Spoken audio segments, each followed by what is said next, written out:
come to new chapter, that is health and diseases.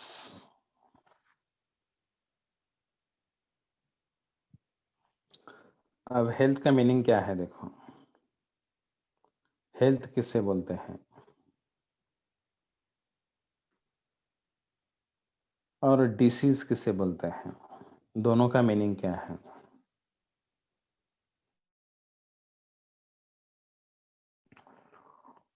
तो health का simple meaning not only physical one being, सिर्फ physically well रहना उसको ही health नहीं बोला जाता है।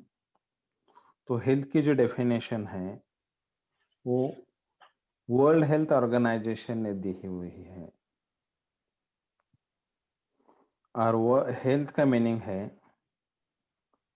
That is the state of complete physical, mental and social wellbeing. वो पर्सन फिजिकली भी अच्छा रहना चाहिए, मेंटली भी अच्छा रहना चाहिए और सोशली भी वेल बीइंग रहना चाहिए। उसको क्या बोला जाता है? हेल्थ ऐसे बोला जाता है। तो health is the state of complete physical, mental and social well being. It is the काय फंक्शन। हेलो हा मी हेलो जागीन मग मी क्लास सुरू आहे माझा.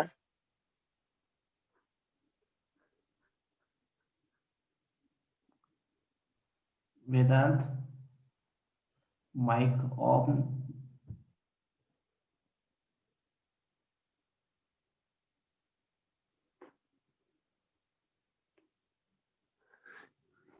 तो हेल्थ के अंदर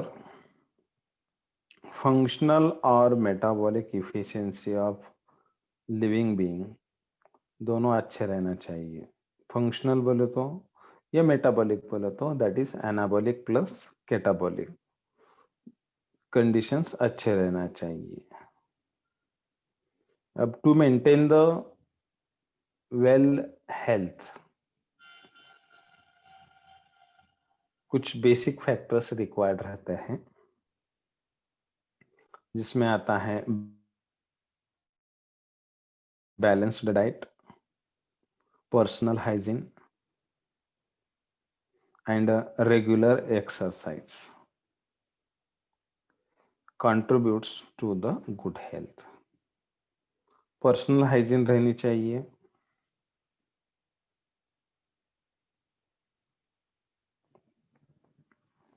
हाइजीन यानी सैनिटेशन वगैरह मेंटेन रहना चाहिए,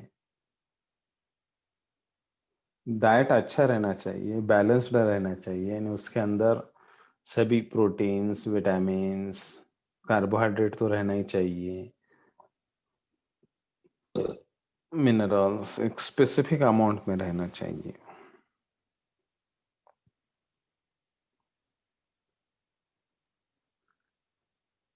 उसको बोला जाता है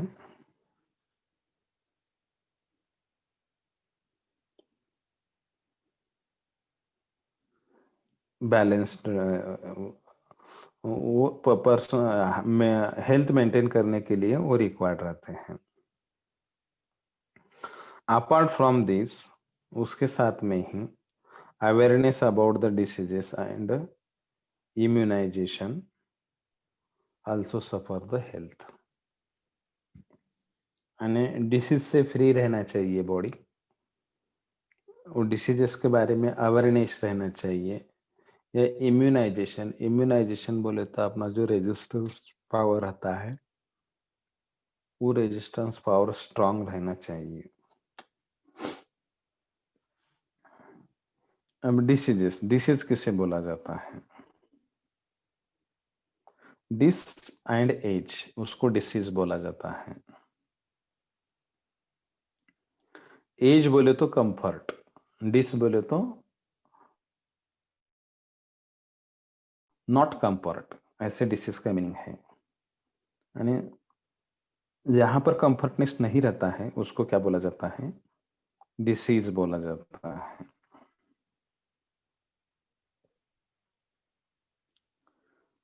disease is a condition of disturbed or damaged functioning of body due to infection, defective diet, hereditary and environment. Infection की वजह से या डिफेक्टिव डाइट रहने की वजह से या हेरिडिटी एंड इन्वायरमेंट की वजह से जो कॉज किया जाता है उसको क्या बोला जाता है? That is called as defective disease बोला जाता है. The causes of disease in human can be pathogens और जेनेटिकल. पैथोजन बोले तो जो डिसीज कॉजिंग माइक्रो ऑर्गेनिजम्स रहते हैं, जैसे बैक्टीरिया रहते हैं, फंगा रहते हैं, कुछ प्रोटोजोन्स रहते हैं, उसकी वजह से जब डिसीज हो जाते हैं वो उसको पैथोजेंस बोला जाता है. या जेनेटिकल बोले तो ऐसे diseases they get transferred from one generation to another generation. ये डिसीजेस एक जनरेशन में से दूसरे जनरेशन में क्या होते रहते हैं? ट्रांसफर होते रहते हैं. ठीक है. अब डिसीज का क्लासिफिकेशन कैसे किया गया है?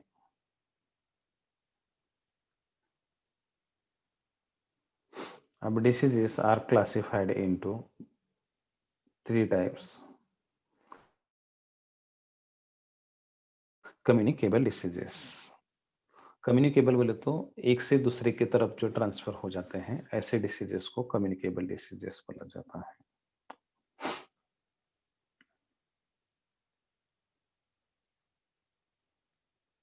अब कम्युनिकेबल डिसीजेस के अंदर अलग अलग टाइप के डिसीजेस आते हैं, जैसे कि bacterial disease. They are caused due to bacteria. या viral diseases, they are caused due to viruses. या प्रोटोजोन्स डिसीजेस, वो प्रोटोजोआ के वजह से कॉज किए जाते हैं, जैसे मलेरिया वगैरह रहता है, प्रोटोजोल डिसीजेस रहते हैं. या fungal diseases, they are caused due to fungi. वो फंगाई की वजह से कॉज किए जाते हैं. तो ऐसे कम्युनिकेबल डिसीजेस वो बैक्टीरियल डिसीजेस रहते हैं, वायरल डिसीजेस रहते हैं, प्रोटोजोन्स डिसीजेस रहते हैं और फंगल डिसीजेस रहते हैं. Non communicable diseases. अब नॉन कम्युनिकेबल डिसीजेस किसे बोला जाता है? कि these diseases they are not get transferred from one person to another person. ऐसे डिसीजेस एक पर्सन से दूसरे पर्सन तक क्या नहीं हो जाते हैं? ट्रांसफर नहीं हो जाते हैं. ऐसे डिसीजेस को नॉन कम्युनिकेबल डिसीजेस ऐसे बोला जाता है. जैसे कि कैंसर उसमें आ जाता है, नॉन कम्युनिकेबल है, एक पर्सन का दूसरे पर्सन से कॉज नहीं हो जाता है. और दूसरे जो डिसीजेस है, these are called as the genetic disorders. Genetic disorders बोले तो जो एक जनरेशन में से दूसरे जनरेशन में ट्रांसफर हो जाते हैं. जैसे कि समझो पेरेंट को डिसीज है तो वही डिसीज ऑफस्प्रिंग में कॉज किया जाता है, उसके कमिंग जनरेशन के अंदर वो कॉज किया जाता है. ऐसे डिसऑर्डर को क्या बोला जाता है? Such type of disorders are called as genetic disorders. ऐसे डिसऑर्डर्स को जेनेटिक डिसऑर्डर्स बोलते हैं. तो ऐसे ये डिसीजेस कम्युनिकेबल, नॉन कम्युनिकेबल और जेनेटिक, ऐसे 3 टाइप के अंदर डिसीजेस को क्या किया जाता है? डिवाइड किया जाता है. अब पहले communicable type of diseases. Communicable diseases कैसे बोलते हैं? जो एक पर्सन से दूसरे पर्सन तक जो डिसीजेस ट्रांसफर हो जाते हैं, ऐसे डिसीजेस को कम्युनिकेबल डिसीजेस ऐसे बोला जाता है. There are various kinds of communicable diseases which affect the healthy meaning human beings. और यही डिसीजेस को इन्फेक्शियस डिसीजेस बोला जाता है. कम्युनिकेबल डिसीजेस को ही इन्फेक्शियस डिसीजेस बोलते हैं because they spread from affected individual to normal individual, क्योंकि वो अफेक्टेड इंडिविजुअल से नॉर्मल इंडिविजुअल की तरफ क्या किए जाते हैं, ट्रांसफर किए जाते हैं। और ये जो कम्युनिकेबल डिसीजेस रहते हैं, they are caused by pathogens, ये पैथोजन से कॉज किए जाते हैं, सच एज उसमें बैक्टीरिया आते हैं, वायरसेस आते हैं, प्रोटोजोआ आते हैं, फंगी आते हैं। तो उनसे जो डिसीजेस कॉज किए जाते हैं, ऐसे डिसीजेस को क्या बोला जाता है, कम्युनिकेबल डिसीजेस बोला जाता है। अब ये जो पैथोजेंस रहते हैं, they can spread the diseases by means of air, water, vector और सेक्सुअल कांटेक्ट। ये जो डिसीजेस रहते हैं, कम्युनिकेबल डिसीजेस जो रहते हैं, एक से दूसरे के तरफ जो ट्रांसफर हो जाते हैं, वो एयर के थ्रू चले जा सकते हैं, वाटर के थ्रू चले जा सकते हैं, और वेक्टर वेक्टर बोले तो जैसे मस्कीटो रहता है, कॉकरोच रहता है, उनके थ्रू वो ट्रांसफर हो जाते हैं, वेक्टर के थ्रू ट्रांसफर हो जाते हैं, या सेक्सुअल कांटेक्ट, एक से दूसरे की तरफ वो ट्रांसफर हो जाते हैं। तो ऐसे डिसीजेस को क्या बोला जाता है, such type of diseases are called as communicable diseases. अब बैक्टीरियल डिसीजेस, बैक्टीरियल डिसीजेस किसे बोला जाता है, ये जो बैक्टीरियल डिसीजेस रहते हैं, they are mainly caused due to bacteria. अब उसमें एक आता है ट्यूबरक्यूलोसिस,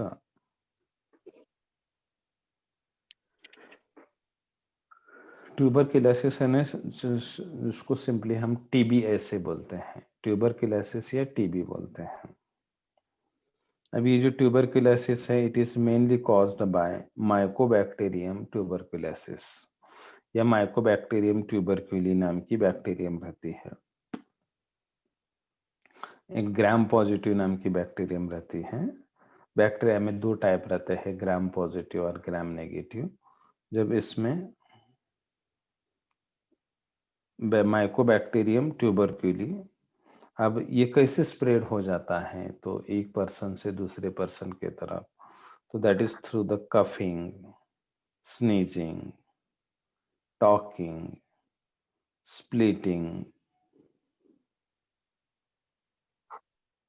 स्प्लिटिंग ड्रॉपलेट्स। उसको एक पर्सन को अगर वो डिसीज है, तो उसके कपिंग के थ्रू, स्नीजिंग के थ्रू, टॉकिंग के थ्रू या स्लीपिंग ड्रॉपलेट्स के थ्रू वो डिसीजेस क्या किए जाते हैं, ट्रांसफर किए जाते हैं, that is from one person to another person. अब उसके सिम्टम्स क्या रहते हैं, what are the symptoms of this diseases, the symptoms of this diseases are fever, cough, sputum with blood, chest pain, loss of appetite, weight loss।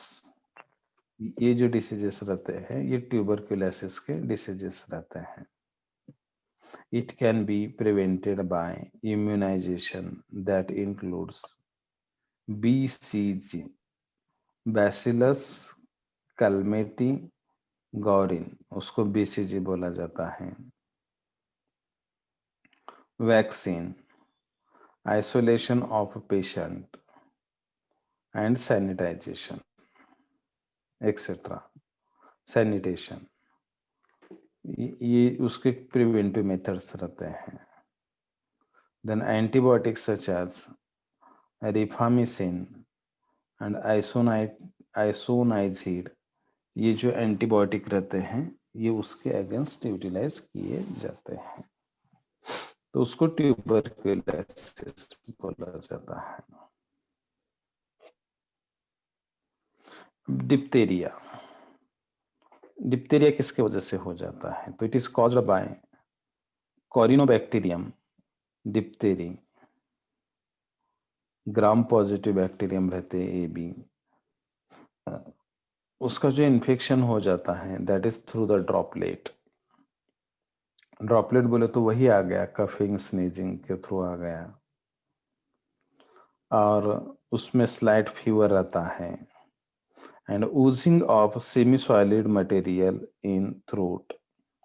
Sore throat हो जाता है diphtheria के अंदर। इम्यूनाइजेशन उसका डन किया जाता है विथ द DPT वैक्सीन। वो वैक्सीन के थ्रू उसका इम्यूनाइजेशन किया जाता है। अब नेक्स्ट डिसीज है दैट इज पेरिटोसिस, और उसको ही ऊपिंग कप ऐसे बोला जाता है। अब इसका कॉजल ऑर्गेनिज्म कौन है?